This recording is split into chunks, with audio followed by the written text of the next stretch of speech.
आज से संसद का बजट सत्र शुरू हो चुका है। साल का पहला सत्र होने की वजह से परंपरा के अनुसार सत्र की शुरुआत राष्ट्रपति रामनाथ कोविंद के अभिभाषण से की गई। कोरोना के लगातार बढ़ रहे खतरे के बीच में कई तरह की पाबंदियों के साथ संसद का ये सत्र शुरू हो गया है और यहां तक कि पहले 2 दिनों को छोड़कर संसद के दोनों सदनों लोकसभा और राज्यसभा को 2 शिफ्टों में चलाने का फैसला किया गया। कोरोना काल के साथ साथ ये सत्र चुनावी माहौल में भी शुरू हुआ है। तो वहीं राष्ट्रपति रामनाथ कोविंद ने अपने संबोधन में कहा है कि देश आजादी का अमृत महोत्सव मना रहा है। उन्होंने कहा कि भारत की वैक्सीन का लोहा दुनिया ने माना और बेटी बचाओ बेटी पढ़ाओ से सकारात्मक परिणाम सामने भी आए।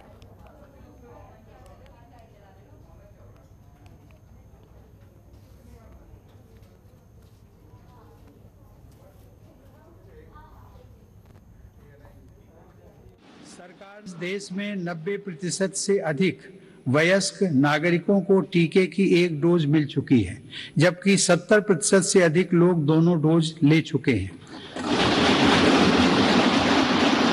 हर घर दस्तक अभियान के माध्यम से सरकार बाकी लोगों तक भी पहुंच रही है। इसी माह वैक्सीनेशन प्रोग्राम में 15 से 18 वर्ष तक के किशोर किशोरियों को भी शामिल किया गया है।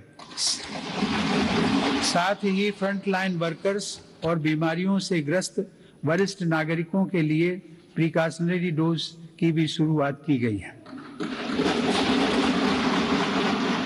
अब तक देश में कुल 8 वैक्सीन्स को इमरजेंसी यूज के लिए स्वीकृत मिल चुकी है। भारत में बन रही 3 वैक्सीन्स को विश्व स्वास्थ्य संगठन की तरफ से आपात स्थिति में उपयोग की मंजूरी भी मिली है। भारत में बन रही ये वैक्सीन्स पूरी दुनिया को महामारी से मुक्त कराने और करोड़ों लोगों का जीवन बचाने में अहम भूमिका निभा रही है। सरकार द्वारा 64,000 करोड़ रुपए की लागत से शुरू किया गया प्रधानमंत्री Ayushman Bharat health infrastructure mission इसका एक सराहनीय उदाहरण है। इससे न केवल वर्तमान की स्वास्थ्य संबंधी जरूरतों को पूरा करने में मदद मिलेगी, बल्कि आने वाले संकटों के लिए भी देश को तैयार किया जा सकेगा। मेरी सरकार की संवेदनशील नीतियों के कारण देश में अब स्वास्थ्य सेवाएं जन साधारण तक आसानी से पहुंच रही हैं। 80,000 से अधिक हेल्थ एंड वेलनेस सेंटर्स और करोड़ों की संख्या में जारी आयुष्मान भारत कार्ड से गरीबों को इलाज में बहुत मदद मिली है। सरकार ने 8,000 से अधिक जन औषधि केंद्रों के माध्यम से कम कीमत पर दवाइयां उपलब्ध कराकर इलाज पर होने वाले खर्च को कम किया है। सुलभ और सुगम स्वास्थ्य सेवाओं के लिए उठाया गया आयुष्मान भारत डिजिटल मिशन भी एक बड़ा कदम है। डिजिटल इंडिया और डिजिटल इकोनॉमी के बढ़ते प्रसार के संदर्भ में देश के यूपीआई प्लेटफॉर्म की सफलता के लिए भी मैं सरकार के विजन की प्रशंसा करूंगा। दिसंबर 2021 में देश में 8 लाख करोड़ रुपए से ज्यादा का लेन देन यूपीआई के माध्यम से हुआ है। यह इस बात का उदाहरण है कि हमारे देश में जन सामान्य द्वारा बदलाव और तकनीक को बहुत तेजी से अपनाया जा रहा है। माननीय सदस्यगण, मेरी सरकार मूलभूत सुविधाओं को गरीब के सशक्तिकरण और गरीब की गरिमा बढ़ाने का माध्यम मानती है। पिछले वर्षों के अनवरत प्रयासों से प्रधानमंत्री आवास योजना में अब तक 2 करोड़ से अधिक पक्के घर गरीबों को मिल चुके हैं।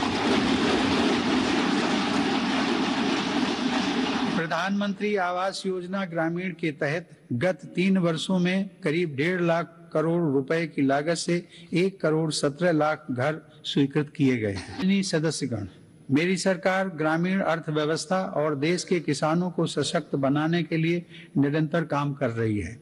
वैश्विक महामारी के बावजूद साल 2020-21 में हमारे किसानों ने 30 करोड़ टन से अधिक खाद्यान्न और 33 करोड़ टन से अधिक बागवानी उत्पादों की पैदावार की। सरकार ने रिकॉर्ड उत्पादन को ध्यान में रखते हुए रिकॉर्ड सरकारी खरीद की है। रबी की फसल के दौरान 433 लाख मीट्रिक टन गेहूं की खरीद की गई, जिससे लगभग 50 लाख किसानों को सीधा फायदा पहुंचा है। खरीफ की फसल के दौरान रिकॉर्ड लगभग 900 लाख मीट्रिक टन धान की खरीद की गई, जिससे 1,30,00,000 किसान लाभान्वित हुए। योजना की सफलता के हम सभी साक्षी हैं। मुद्रा योजना के माध्यम से हमारे देश की माताओं बहनों की उद्यमिता और कौशल को बढ़ावा मिला है।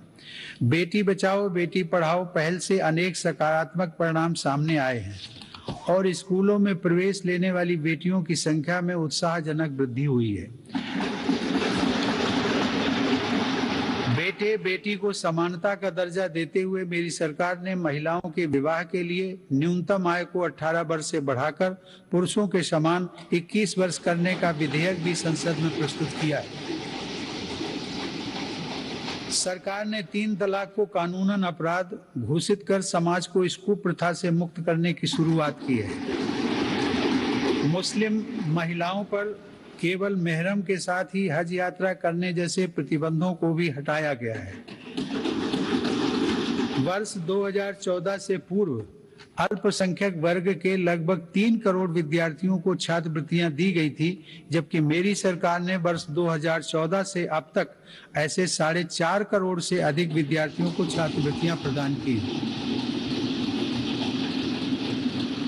इससे मुस्लिम बालिकाओं के स्कूल छोड़ने की दर में महत्वपूर्ण कमी दर्ज की गई है। देश में जीएसटी कलेक्शन पिछले कई महीनों से निरंतर 1 लाख करोड़ रुपए से ऊपर बना हुआ है। इस वित्त वर्ष के पहले 7 महीनों में $48 बिलियन का विदेशी निवेश आना इस बात का प्रमाण है कि अंतर्राष्ट्रीय निवेशक भारत के विकास को लेकर बहुत आश्वस्त हैं।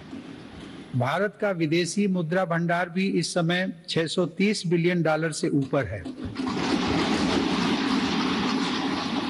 हमारा निर्यात भी तेजी से बढ़ रहा है और पिछले रिकॉर्ड टूट रहे हैं।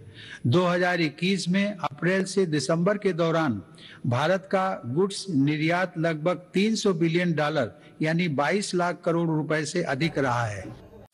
खबरों के निष्पक्ष विश्लेषण के लिए सब्सक्राइब करें Janatantra TV and press the bell icon. Never miss any update.